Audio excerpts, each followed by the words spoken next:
ATT අවතාර තාමත් සැරිසරන උනේ හම්පන් ගමේ පරණ ගෙදර. මේ කතාව මට අහන්න ලැබුණු ඇත්ත කතාවක්. මේ අත්දැකීම අපේ ඔෆිස් එකේ කිහිප දෙනෙකුගේ.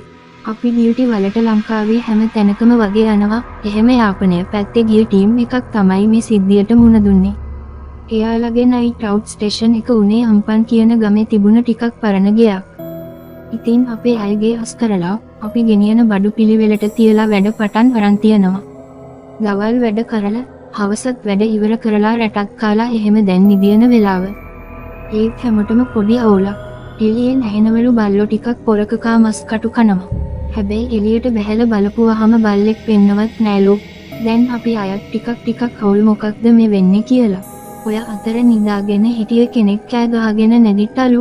එහෙම නැගිටල ළඟ ඉන්න කෙනා එක්ක වලියක් "ඒ අකෝ මගේ බෙල්ල මිරිකුවේ" කියලා. ඒ වුණාට අනිත් අය හොදටම දැක්කලු ඒ කෙනා එහෙම නොකළ බව. ඉතින් පස්සේ එයාවත් ෂේක් කරලා හැමෝම එක්කෙනා ගැවෙන තරම් ළඟින් නිදාගෙන තියනවා. ඒත් අර බල්ලෝ මස් කටු කන සද්ද නම් නැවතිලා නෑ. පස්සේ ඒ ගැන හොයනකොට තමයි දැනගෙන තියෙන්නේ ඒ ගෙදර LTTE කාලේ අපේ ආමි එකෙන් ලොකු සටනක් දිලා අල්ලගත්ත කැම්ප් එකක් කියලා. ඒ සටනෙන් ගොඩක් LTTE අය මැරිලා තියෙනවා. ඒ මිනි වලට මුකුත් කරන්නත් බැරිව එතනම තියෙන්න හැරලා. ඒ ගෙදර කාටවත් තනියම ඉන්නවත් බැරි වුණා කියලා තමයි අපේ අය කිව්වේ. නිකම්ම දොරවල් ඇරෙන සද්ද ඇහෙනවලු, මිනිස්සු කෑ ගහන සද්ද ඇහෙනවලු, උඩ සිවිලිමේ අඩි සද්ද වගේ දේවලුත් ඇහිලා තියෙනවා.